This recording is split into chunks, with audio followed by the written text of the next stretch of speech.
Alléluia. Ce matin, le Seigneur voulait que je nous parle de la prière. Vous savez, le Saint-Esprit est réel. Tout à l'heure, lorsque la sœur Olivia a donné la parole qu'elle a reçue, j'étais en train de recevoir la même parole. J'étais en train de recevoir exactement la même parole. Où le Seigneur nous disait que quand il parle de stérile, il ne parle pas de stérile naturel. Dans cette assemblée, il n'y a pas de stérile naturel. Ça ne peut pas exister.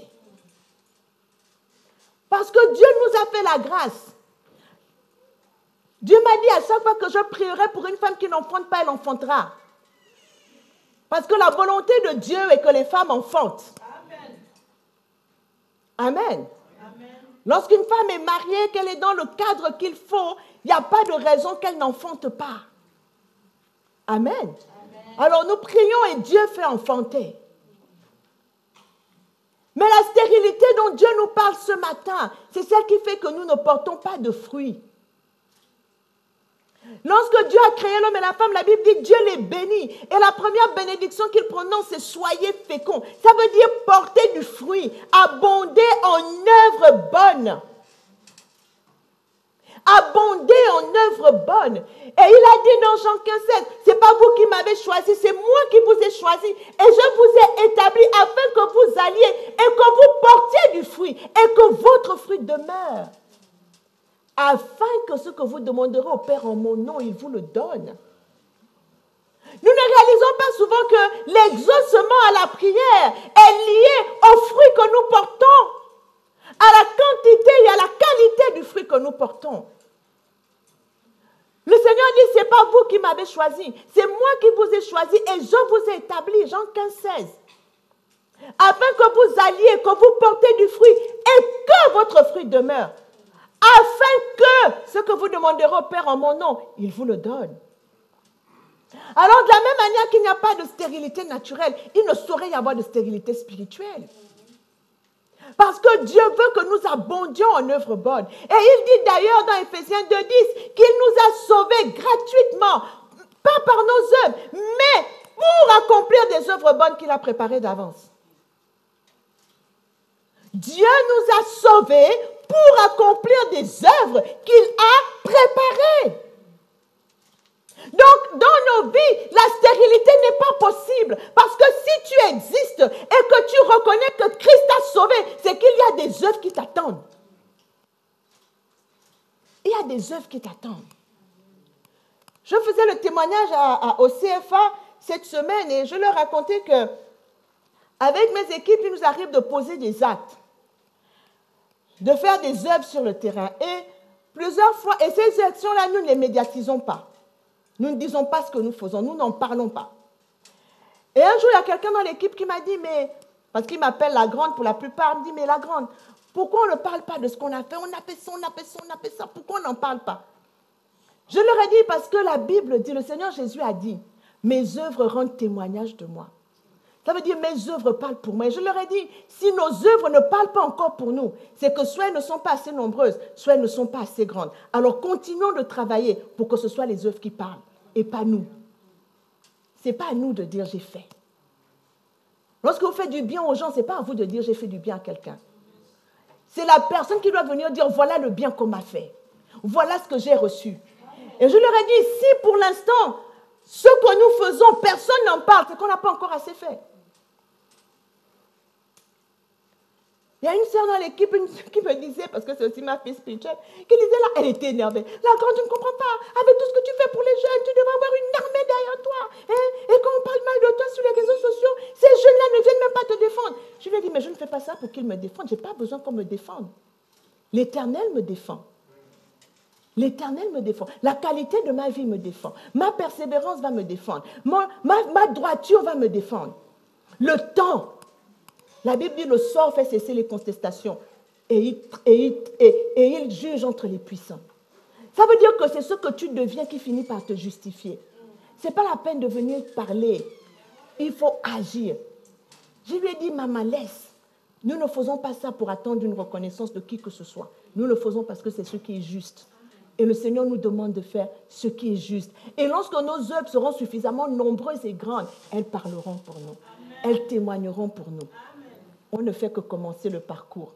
Nous devons continuer et laisser Dieu parler à notre place. Parce que le Seigneur nous a appelés pour accomplir des œuvres bonnes. Pas des mauvaises œuvres, des œuvres bonnes qu'il a préparées. Et la pensée de cette année, c'est défricher un champ nouveau. Pourquoi? Pour que nous devenions de plus en plus fertiles. Pour que nos œuvres abondent. Et parfois, nous ne portons pas de fruits parce que nous restons concentrés sur nous-mêmes. Mais à un moment donné, tu as besoin de te jeter à l'eau. Et c'est pendant que tu te préoccupes de porter du fruit que Dieu, lui, gère tes affaires. Alléluia. Et dans ce processus, la prière est une arme clé. Et comme le diable le sait, alors il veut dévoyer la prière. Il travaille à ce que notre prière ne soit pas efficace. Parce que vous savez, Dieu n'exauce pas toutes les prières. Le sens même de la prière, c'est de s'adresser à quelqu'un qui a la capacité de faire ce qu'on demande de ne pas le faire. Alléluia. Est-ce que vous savez que le non est une réponse à la prière? Non, c'est une réponse. C'est un exaucement. On n'aime pas entendre le non. On pense que tout ce qu'on va demander à Dieu, il va dire oui, oui, oui, oui, oui, oui. Et il va seulement donner. La prière, ce n'est pas ça. Ce n'est pas simplement venir à Dieu avec une succession de doléances. La prière, c'est bien plus que ça. Et je voulais que nous puissions regarder Matthieu 6, les versets 5 à 6. La Bible dit, lorsque vous priez, ne soyez pas comme les hypocrites qui aiment à prier debout dans les synagogues et au coin des rues pour être vus des hommes. Je vous le dis en vérité, ils reçoivent leur récompense. Mais quand tu pries, entre dans ta chambre, ferme ta porte et prie ton Père qui est dans le lieu secret. Et ton Père qui voit dans le secret te le rendra. À partir de ce passage, je voulais nous partager quelques vérités sur la prière qu'on a tendance à oublier. Le Seigneur dit, lorsque vous priez, ne soyez pas comme les hypocrites qui aiment à prier debout dans les synagogues et au coin des rues pour être vus des hommes. Ce qui est important à retenir ici, ce n'est pas le fait de prier dans la synagogue ou dans le coin de la rue. C'est la raison pour laquelle ils prient. Parce qu'aujourd'hui, nous n'avons plus de synagogue. Nous avons les rues. Nous avons nos assemblées. Le problème ici, c'est la raison pour laquelle ils prient. Ils prient pour être vus des hommes et pas de Dieu. Ce qu'ils veulent, c'est que les hommes leur collent une étiquette. Ça, c'est un homme de prière. Ça, c'est une femme de prière. Non, c'est là, c'est une intercesseuse. Lui, là, c'est un intercesseur. Il prie pour que les hommes leur reconnaissent un statut. Il prie pour que les humains leur octroient une considération, une position. Bien aimé, la motivation n'est pas autour de la personne de Dieu. Et pourtant, quand ils vont prier, ils vont citer le nom de Dieu. Ils vont faire comme s'ils s'adressent à Dieu. Mais Dieu dit, ce sont des hypocrites parce que leur motivation n'est pas de plaire à Dieu.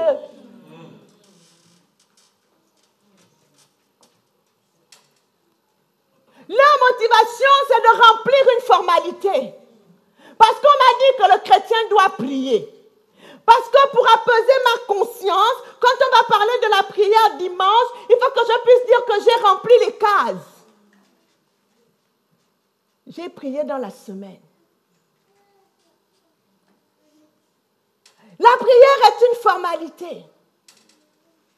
La prière est devenue l'occasion de se faire identifier dans la communauté. Alors vous entendez parfois certains poser la question, tu pries? Est-ce que tu pries? La question est, a remplacé la question, est-ce que tu es né de nouveau? Est-ce que tu es vraiment chrétien? Est-ce que tu marches avec Dieu? On ne demande plus, on demande, est-ce que tu pries? Mais tout le monde prie. Nos cousins, les autres là qu'il ne faut pas citer, ils prient 5 fois par jour. Ils prient. Certains parmi eux prient, après ils vont faire exploser les bombes et puis tuer les innocents. Ils ont prié. Allez en Inde, il y en a qui prient 24 heures sur 24. Ils prient qui? Le tout, ce n'est pas de prier. Tu pries qui? Tu pries quoi? Tu pries pourquoi? Dans quel but? Parce qu'il ne suffit pas de dire je prie. Le Seigneur dit, il prie debout dans les synagogues, dans les coins de rue pour être vu des hommes. Un jour, il y a quelqu'un qui m'a fait une remarque. La remarque ne venait pas d'elle. Elle m'a dit, elle était porte-parole, enfin, elle transmettait les paroles de quelqu'un qui lui a dit, mais il paraît que Madame Dong est pasteur, mais quand elle commence ses réunions publiques, elle ne commence pas par la prière, pourquoi? Et j'ai dit à la sœur qui me parlait, j'ai dit, il faut lui poser la question, qu'elle me donne un seul exemple dans la Bible où Jésus a prié publiquement. Donnez-moi un exemple biblique où Jésus prie devant les gens avant d'accomplir une œuvre. La seule fois où il l'a fait, c'était devant le tombeau de Lazare. Et la Bible dit, il a murmuré. Il n'a pas crié. Il a murmuré, il a dit, Père, si je te prie, ce n'est pas à cause de moi, c'est à cause de ces gens-là. Mais je sais que, parce que je sais que toi, tu m'exauces toujours. Petite mise au point avec le Père avant d'exercer. Tout le reste du temps, Jésus venait agir. Et les œuvres qu'il faisait témoignaient de la qualité de sa vie de prière. Il ne priait pas en public. Pourquoi? Il nous le dit au verset 6. Il dit, quand tu pries, entre dans ta chambre. Ce n'est pas suffisant. Il dit, ferme la porte. Ferme la porte. Rentre dans la chambre, ferme la porte. Et prie ton Père. Qui est où? Le Père n'est pas dans les rues quand il s'agit de la prière. Le Père n'est pas dans la synagogue quand il s'agit de la prière. Le Père n'est pas là. Il n'est pas dans le public quand il s'agit de la dimension de prière qui te transforme pour accomplir les œuvres que Dieu a pour toi. Il est dans le lieu secret. Il est dans le lieu secret. Il est dans le lieu secret. C'est dans le lieu secret que le Père t'attend. Là où personne d'autre ne te voit si ce n'est lui. La prière, c'est le lieu du rendez-vous dans le secret. Pas avec le diable.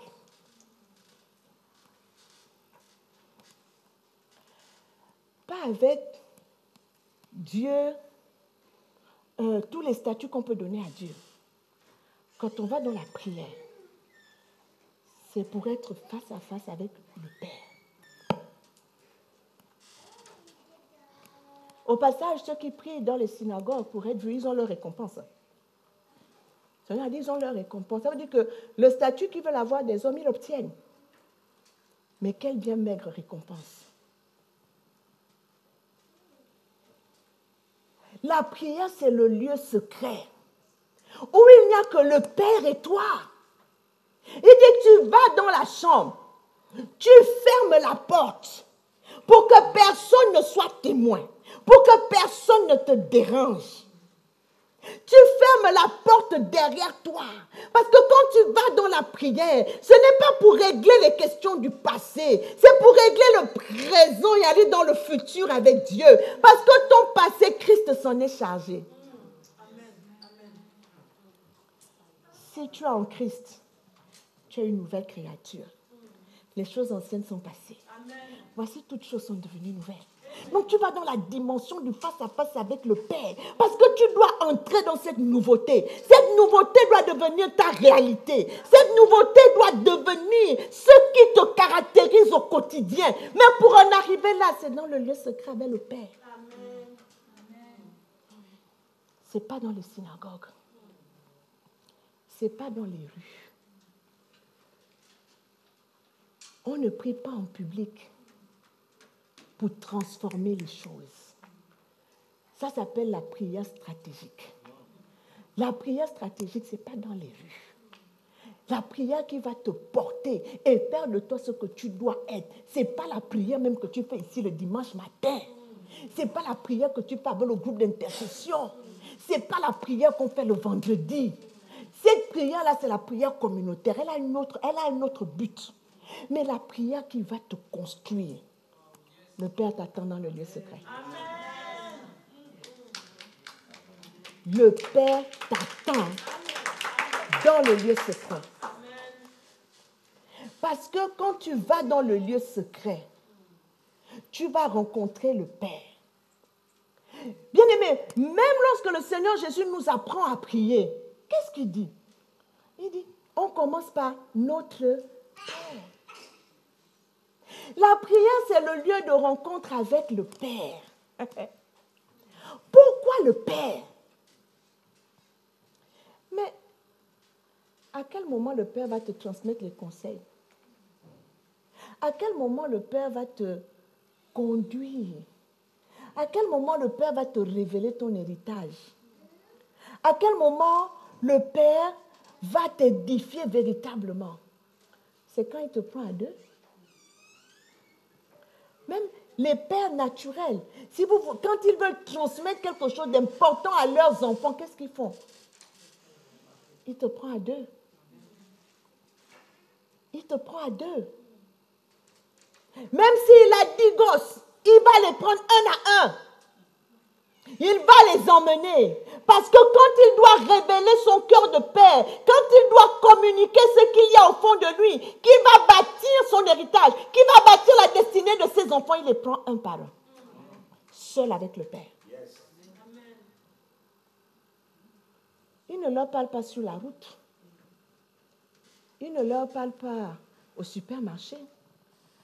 Et quand cette connexion est établie avec le Père ou avec la mère, quand on est devant les gens, la communication, c'est avec les yeux.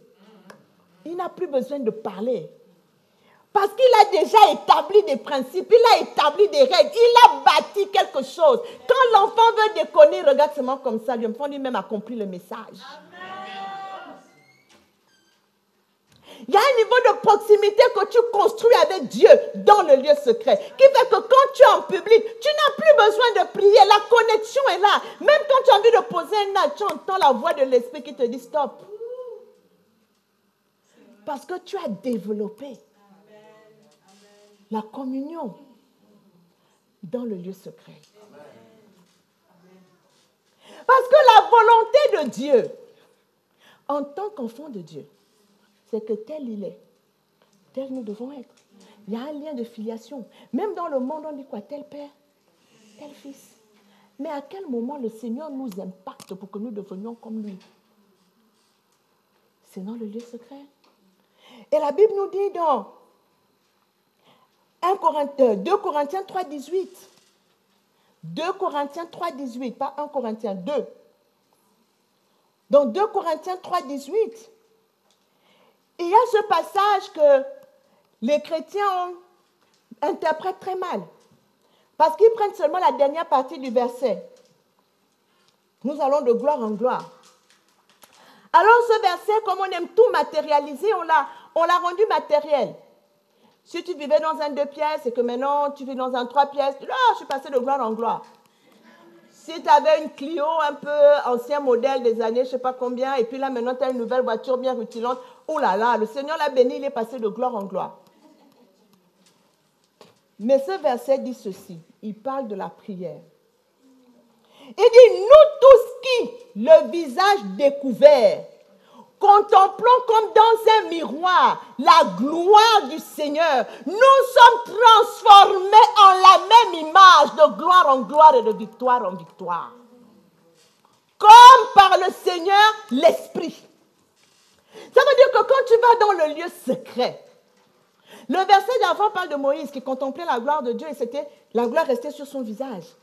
Mais cette gloire était passagère. Et il dit que nous maintenant, Jésus a déchiré le voile qui nous séparait de la présence de Dieu. Donc nous avons accès de manière permanente à la présence de Dieu. Et nous pouvons donc contempler le Seigneur à visage découvert. Parce que Moïse était parfois obligé de se couvrir le visage.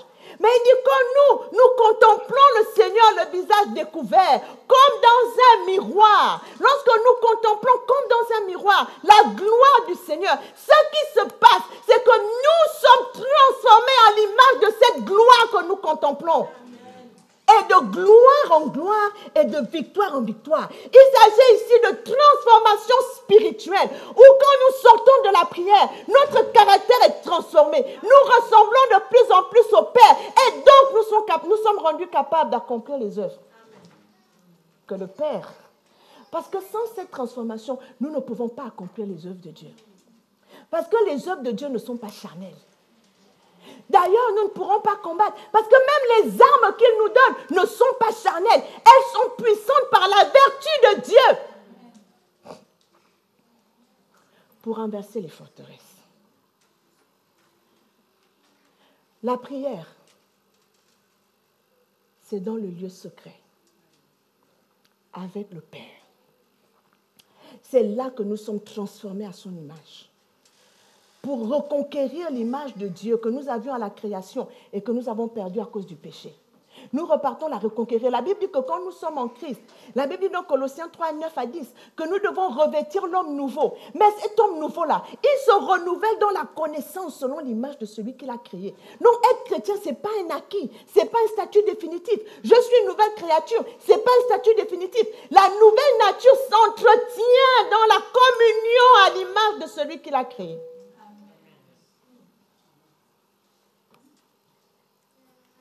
C'est cela le sens de la prière. Alors vous avez des chrétiens qui vont dans la prière. Oh Satan, je te lis. Satan, je te lis. Satan, je te lis. Je prends autorité sur mes ennemis. Je lis. C'est pas là-bas, comme dit Marina, c'est pas là-bas. Satan n'est pas omniprésent. Ça veut dire que quand tu rentres dans ta chambre pour prier, si tu parles à Satan, c'est que tu as un problème. Parce que quand tu vas dans la chambre pour prier, celui qui t'attend là-bas, c'est le Père. Amen. Lorsque Jésus a jeûné 40 jours et 40 nuits dans le désert, pendant 40 jours et 40 nuits, il était en communion avec le Père. Satan a attendu qu'il termine pour venir le tenter. Satan voulait le tenter, mais tant qu'il était en communion avec le Père, il ne pouvait pas. Il a attendu qu'il sorte du jeûne et de la prière, qu'il ait fini pour apparaître. Parce que la prière, c'est le lieu de la rencontre avec le Père. Satan ne peut pas être là. Vous passez votre temps, vous liez qui? Et c'est pour ça que la prière ne transforme pas. Parce qu'au lieu, vous savez, la présence du Père dérange la chair. La présence du Père, elle dérange la chair. Donc la chair ne supporte pas. Et quand on est un chrétien charnel, on préfère passer du temps à parler du diable, à parler au diable, parce qu'on ne supporte pas la présence de Dieu. Parce qu'elle est comme un miroir qui nous renvoie nos défauts, qui nous renvoie ce qu'il faut changer, qui nous renvoie le travail à faire. Et comme nous ne voulons pas faire ce travail, nous ne voulons pas être confrontés à qui nous sommes véritablement, alors on se détourne du miroir et on parle au diable. Sauf que ça ne nous transforme pas. Vous savez que dans le désert, quand ils sont arrivés au mont Horeb, Dieu a parlé à Israël, à tout le peuple. Qu'est-ce que le peuple a dit? Le peuple a dit, Moïse, ta voix est terrifiante. Nous, on ne veut plus l'entendre. Toi-même va entendre la voix là et viens nous dire ce qu'il a dit. Parce que la voix là nous a fait peur. Bien aimé, la voix de Dieu est terrifiante. En plus du fait qu'on doit prendre le temps pour l'entendre. Quand tu as entendu Dieu, tu ne peux pas jouer. Quand Dieu a pointé quelque chose dans ta vie, tu ne peux pas tergiverser. Mais c'est plus facile quand c'est le pasteur qui a entendu à ta place, tu n'as pas entendu. Et donc, beaucoup délèguent aux autres le fait d'entendre Dieu pour leur vie. Ils délèguent aux prophètes, ils délèguent aux pasteurs, ils délèguent aux frères en Christ. Parce qu'eux-mêmes ne veulent pas aller dans la présence de Dieu, entendre pour leur vie. Parce que quand ce que tu as entendu Dieu te dire, tu ne peux pas jouer avec.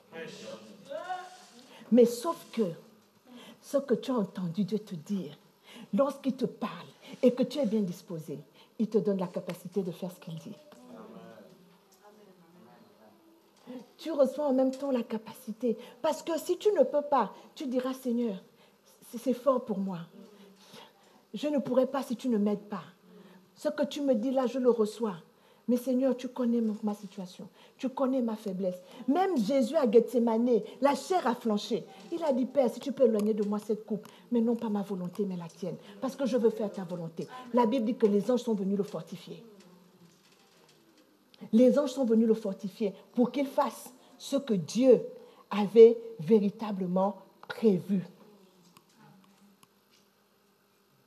Lorsque le Seigneur dit à l'Église, ce que vous lirez sur la terre sera lié dans le ciel, je vais peut-être décevoir quelqu'un, il ne parle pas de démons. Il parle de décisions qui viendraient du monde des ténèbres. Il ne parle pas de démons. Lisez la Bible. Jésus chassait les démons quand ils se manifestaient. Et il a dit, Marc 16, 17, voici les miracles qui accompagneront ceux qui auront cru. En mon nom, ils chasseront les démons. Donc, si un démon se manifeste dans la vie de quelqu'un, on le chasse. Mais quand on va dans la prière, il n'y a pas les démons là-bas. C'est le lieu du face-à-face avec le Père. Amen. Arrêtez de lier les esprits là où ils ne sont pas. Le seul dont la présence couvre toute la terre, c'est Dieu. Satan n'est pas omniprésent. Il ne peut pas être à deux endroits en même temps.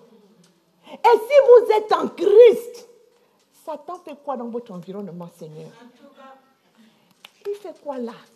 Vous le voyez où? Moi, je vis avec le Père. Je vis avec le Saint-Esprit. C'est lui qui me remplit et qui m'environne. Donc, le diable et ses démons ne peuvent pas être là où je suis. Ils ne peuvent pas. Parce que je suis la lumière. Et là où j'arrive, les ténèbres se dissipent. Vous avez quel problème? Vous avez quel problème? Vous savez, la Bible dit dans Apocalypse 20, les versets 1 à 2, « Puis je vis descendre du ciel un ange qui avait la clé de l'abîme et une grande chaîne dans sa main. Il saisit le dragon, le serpent ancien, qui est le diable et Satan, et il le lia pour 1000 ans. » Satan ne sera lié qu'à la fin des temps. Jésus l'a vaincu. Jésus lui a retiré tout pouvoir. Il lui a retiré l'autorité, mais il est encore en liberté. Donc, si Jésus ne l'a pas lié, c'est vous qui allez le lier. Vous faites quoi? La Bible nous dit dans 1 Jean que Jésus-Christ est apparu afin de détruire les œuvres du diable. Il a détruit les œuvres du diable. Il a déchiré l'acte dont les ordonnances nous condamnaient. Il a livré les autorités. Il a livré les principautés. Il a livré le diable et toute sa cohorte. La Bible dit, il les a livrés publiquement en triomphant d'eux par la croix. Ils sont vaincus. Donc, dans la vie d'un enfant de Dieu, ils n'ont pas de place. Ils n'ont pas d'autorité. Et la raison pour laquelle nous devons étendre le royaume de Dieu, c'est que dans ce monde, qui est le... La Bible dit que Satan est le prince de la puissance de l'air. Il est le prince de ce monde des ténèbres pour un temps encore, jusqu'à ce que la période dont l'Apocalypse nous parle arrive. Mais nous, en tant qu'enfants de Dieu, lorsque nous posons des actes, lorsque nous accomplissons les œuvres de Dieu, nous prenons plus de pouvoir sur la terre. Nous établissons le royaume de Dieu. Nous faisons avancer le royaume de Dieu. Et donc, Satan recule. Là où nous arrivons, nous détruisons ses œuvres et nous les remplaçons par les œuvres de Dieu. Parce que Jésus-Christ a déjà détruit les œuvres du diable. Et le monde n'aime pas le vide. Alors nous détruisons ces œuvres, mais nous les remplaçons par les œuvres de Dieu que nous accomplissons. Et c'est dans la prière que nous allons chercher la force. La prière, c'est le lieu où le Père te révèle sa volonté. Notre Père qui es aux cieux, que ton règne vienne et que ta volonté soit faite sur la terre comme au ciel. C'est là que nous avons la révélation de la volonté de Dieu. Parce que nous sommes là pour accomplir cette volonté. Et la Bible nous dit dans Éphésiens que Dieu fait toutes choses d'après le conseil de sa volonté. Il n'agit pas parce que nous prions, simplement. 1 Jean 5, je crois que c'est le verset 15 qui nous dit, nous avons auprès de Dieu cette assurance que si nous demandons quelque chose selon sa volonté, il nous écoute. Et s'il nous écoute, nous possédons la chose que nous avons demandée, quelle qu'elle soit. Donc si nos prières sont en dehors de la volonté de Dieu, nous prierons et nous prierons encore. Rien ne se passera. Donc la prière, c'est le lieu secret, le lieu du tête-à-tête avec le Père. Là où le Père t'ouvre son cœur, là où toi aussi tu lui ouvres ton cœur. Et là, il te révèle les desseins, il te révèle les stratégies. Dieu a dit, cacherai-je à Abraham ce que je vais faire. Il y a des choses que Dieu ne peut pas faire sur la terre s'il n'a pas prévenu quelqu'un. Il a dit, voici, je cherche un homme qui intercède en faveur d'Israël, mais je n'en trouve pas. Intercéder, c'est quoi? Intercéder, c'est parler en faveur. Il y a un dialogue qui s'établit. Quand Dieu veut agir sur la terre, il n'agit que par les humains. Et la prière, c'est le lieu de la rencontre avec le Père. Là-bas, il n'y a pas les démons. N'allez pas lier les démons, pardon. Il n'y a pas ça là-bas. La prière, c'est le lieu du face-à-face avec le Père. Mon Père, je suis venu te rencontrer. Je suis venu parler au Père. Je suis venu parler avec le Père. Lisez la Bible, la prière, Jésus parlait avec le Père. Et il pouvait dire, je ne fais que ce que j'ai vu faire au Père.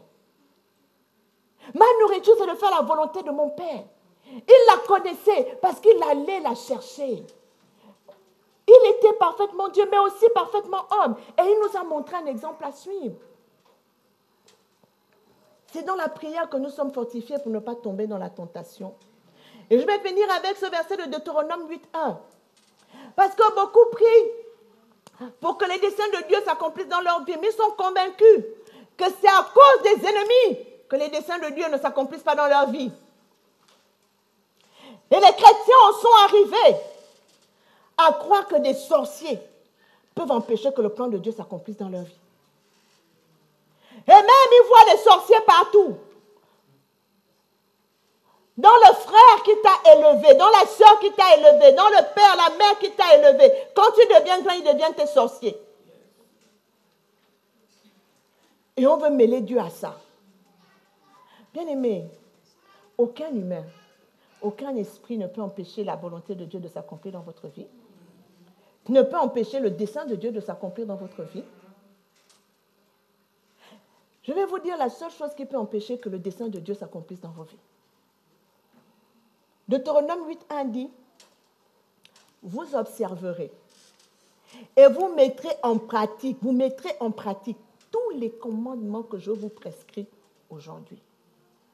Afin que vous viviez, que vous multipliez et que vous entriez en possession du pays que l'Éternel a juré de donner à vos pères.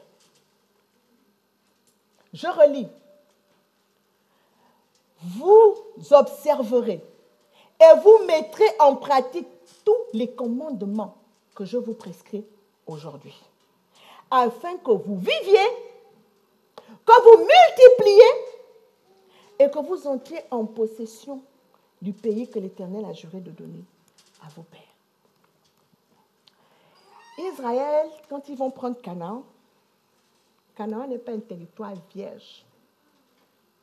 Ils doivent se battre contre des adversaires. Ils doivent faire la guerre contre les géants fils d'Anak.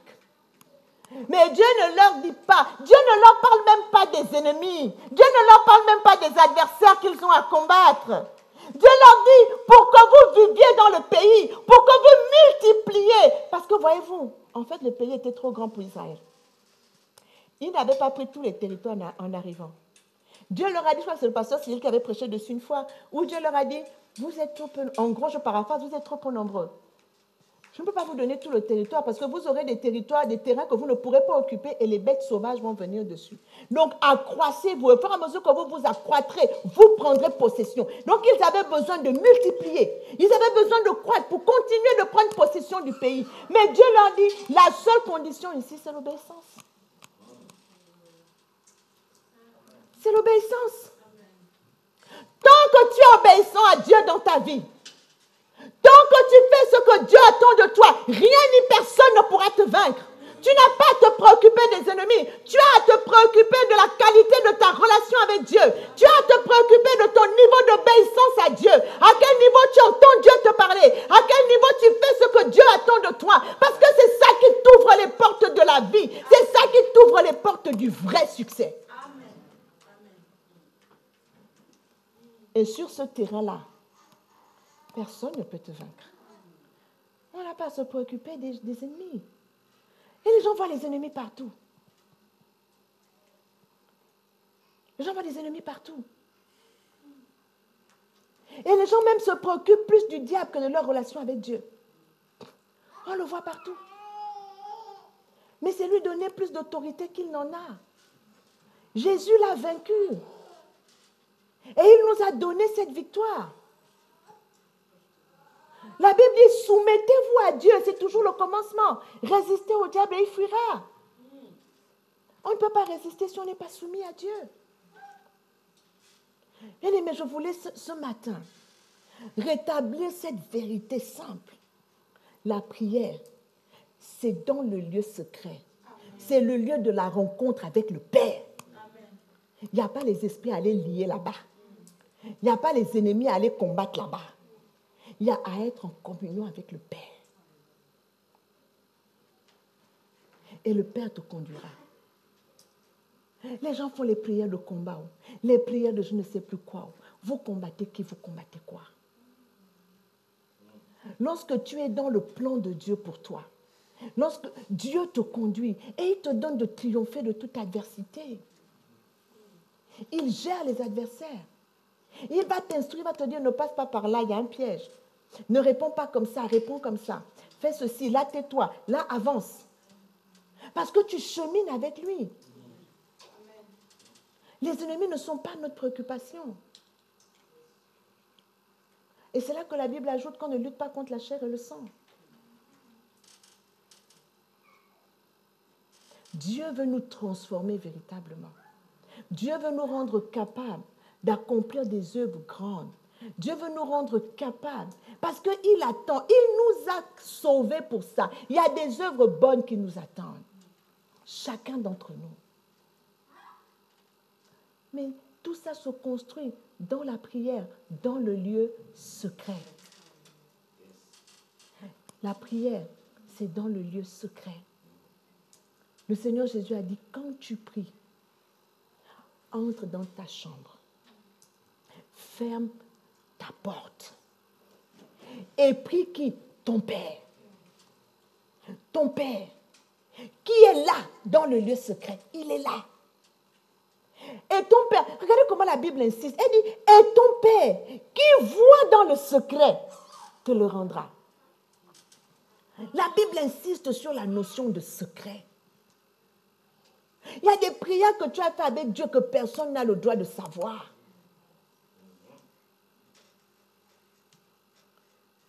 Il y a des prières entre Dieu et c'est entre Dieu et toi. Est-ce que tu as besoin que les gens sachent que tu pries? C'est la qualité de ta vie. Ce sont les œuvres que tu as accomplies qui vont témoigner du niveau où tu es avec Dieu. Ce n'est pas le fait de prier en public. Jésus passait les nuits à prier.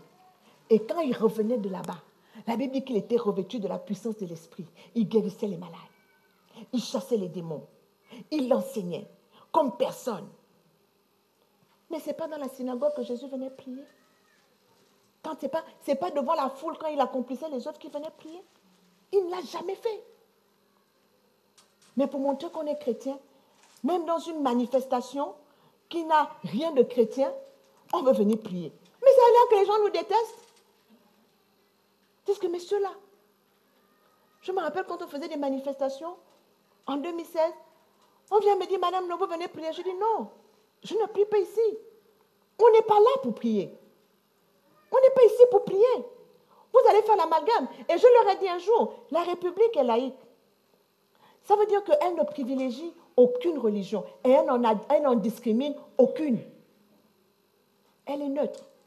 Donc, si dans une manifestation publique, vous me demandez de prier parce que je suis pasteur, demain, permettez aux musulmans de venir prier. Permettez à l'animiste de venir faire son culte.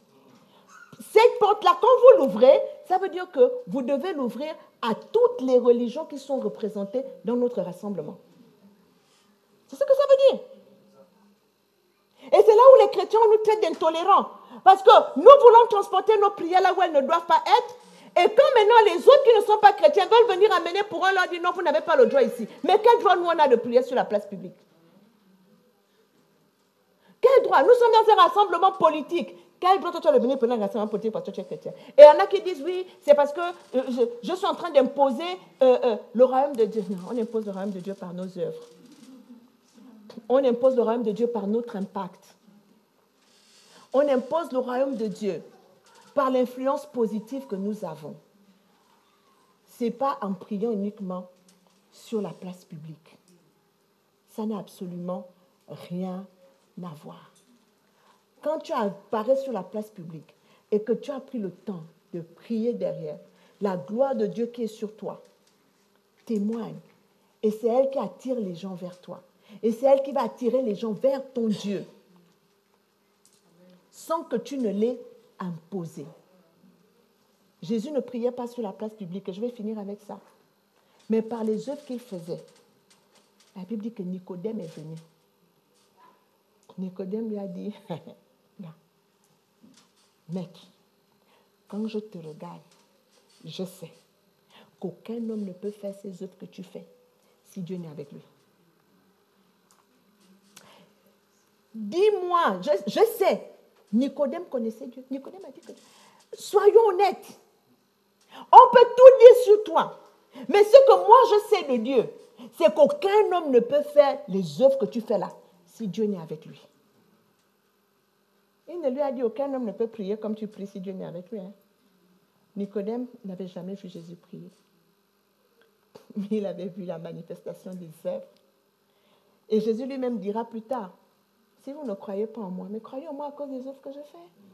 Ces œuvres-là témoignent que c'est le Père qui m'a envoyé. Et ce sont les œuvres qui témoignent que c'est le Père qui m'a envoyé. Ce n'est pas ma bouche. Ce n'est pas mes mimiques. Ce n'est pas mes alléluia, mes amen. Mes œuvres. Bien aimé, que les œuvres témoignent que Dieu nous a envoyés. Que nos œuvres témoignent de la présence de Dieu dans nos vies. Que nos œuvres témoignent de la puissance de Dieu dans nos vies. Que nos œuvres témoignent de la présence de Dieu dans nos vies. Que nos œuvres témoignent de ce qu'en Christ, nous sommes une nouvelle créature. Les choses anciennes sont passées. Et voici, toutes choses sont devenues nouvelles. Amen. Alléluia. Est-ce qu'on peut prier?